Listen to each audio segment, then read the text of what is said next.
आज हम विज्ञान भारती कक्षा 7 अभ्यास कार पुस्तिका में इकाई 20 वायु के प्रश्नों को हल करेंगे। प्रश्न संख्या 1 है, सभी विकल्प चुनकर खाली स्थान में भरिए। सही विकल्प चुनकर खाली स्थान में भरिए। तो वायु एक है, यौगिक के मिश्रण। तो आप लोग समझ गए वायु क्या है? मिश्रण।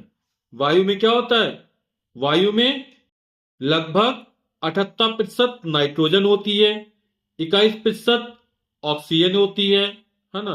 और 1% में बहुत सारी गैस होती है, जैसे कार्बन डाइऑक्साइड हुआ, कार्बन मोनोऑक्साइड हुआ, जलवाष्प हुई, है ना। तो यहां वायु क्या हो जाएगी? एक मिश्रण हो जाएगा। वायुमंडल में नाइट्रोजन प्रतिशत अभी चर्चा की थी, कितनी प्रतिशत है? 78% है लगभग। अग्निशामक यंत्र में अम्ल, अम्ल जो होता है वो कौन सा होता है? सल्फ्यूरिक अम्ल एवं sodium hydrogen carbonate, sodium hydroxide, sodium hydrogen carbonate, यहां पर सोडियम बाइकार्बोनेट होता है, जो अपक्रिया करके कौन सी गैस उत्पन्न करते हैं? Carbon dioxide gas. नाइट्रोजन के कुछ यौगिक भूमि के उपजाऊपन को बढ़ा देते हैं, जिन्हें क्या कहते हैं? उर्वरक कहते हैं।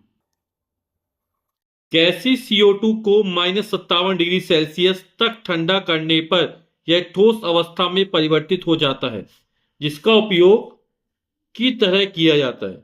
तो यहां पर जो उपयोग किया वो प्रशीतक की तरह किया जाता है। प्रश्न नंबर 2 है, हमारे दैनिक जीवन में जुड़ी कुछ घटनाएं नीचे दी हुई हैं। इन घटनाओं के लिए कुछ गैसें पदार्थ उत्तरदायी होते हैं। आप लोग इन घटनाओं के सम्मुख दिए गए खाली स्थानों पर संबंधित गैस का नाम लिखिए। हमें क्या करना है? गैस का नाम लिखना, जो गैस है। तो पहला है, ताजमहल की सफेदी का क्षरण होना या कम होना। तो ये होता अम्ल वर्षा के कारण, है ना। अम्ल वर्षा में क्या होता है? जो जल होता है वो अधिक अम्लीय हो जाता है। और अधिक अम्लीय क्यों हो जाता है? सल्फर एवं नाइट्रोजन के ऑक्साइड के कारण।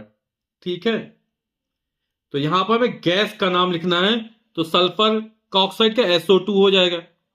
इसी तरह नाइट्रोजन का ऑक्साइड, तो ये गैसें है ना। और जब ये गैसें पानी में मिलकर वर्षा के साथ आती है तो अम्ल वर्षा करती है। तो हमें गैस का नाम लिखना, तो सल्फर डाइऑक्साइड गैस लिख दिया, सल्फर एवं नाइट्रोजन के ऑक्साइड। किसी वस्तु के जलने में सहायक, तो किसी वस्तु के जलने में कौन सी गैस सहायता करती है? ऑक्सीजन गैस सहायता करती है।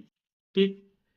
O2, किसी वस्तु में लगी आग को बुझाने में सहायक, तो किसी वस्तु में लगी आग को बुझाने कौन सहायक है? Carbon dioxide gas CO2। प्रकाश संश्लेषक क्रिया में भोजन का निर्माण, और भोजन का निर्माण में कौन सहायक है? Carbon dioxide gas CO2।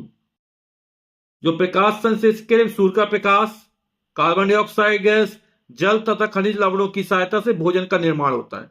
ठीक है। सांस लेना, जब सांस खींचते अंदर तो ऑक्सीजन गैस जाती है, O2 गैस जाती है।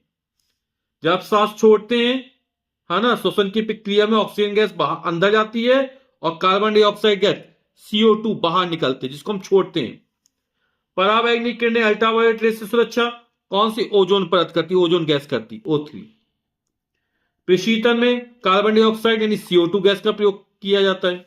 ग्रीन हाउस प्रभाव के लिए कार्बन डाइऑक्साइड गैस जिम्मेदार है।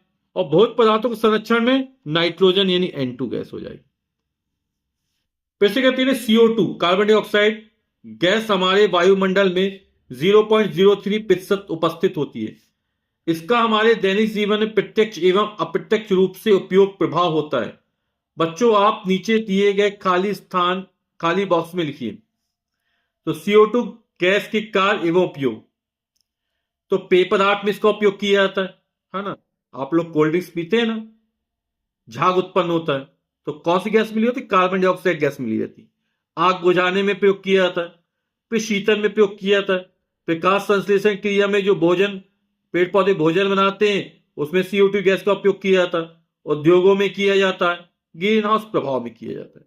तो ये CO2 गैस के उपयोग हो गए।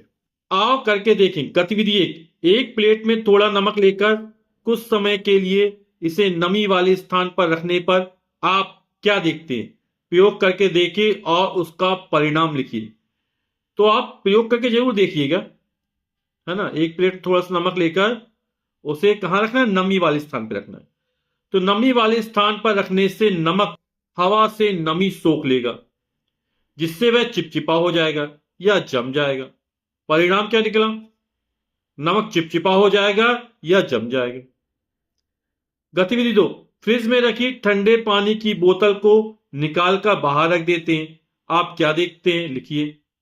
तो फ्रिज में रखी ठंडे पानी की बोतल को बाहर निकालकर रखने पर कुछ समय बाद उसकी बाहरी सतह पर पानी की छोटी छोटी बूंदें दिखाई पड़ती हैं। कभी कभी ये बूंदें सतह पर धीरे धीरे लुढ़कने लगती है, ये अपन देखते हैं। ठीक है, क्योंकि जब ठंडे पानी की बोतल आएगी बाहर तो उसके संपर्क में वायु आएगी, वायु में जलवाष्प होती है, वो ठंडी होगी, तो क्या हो जाएगा, वो पानी की छोटी छोटी बूंदों में बदल जाएंगे। ठीक, वीडियो देखने के लिए आप सभी को बहुत बहुत धन्यवाद। Thank you so much.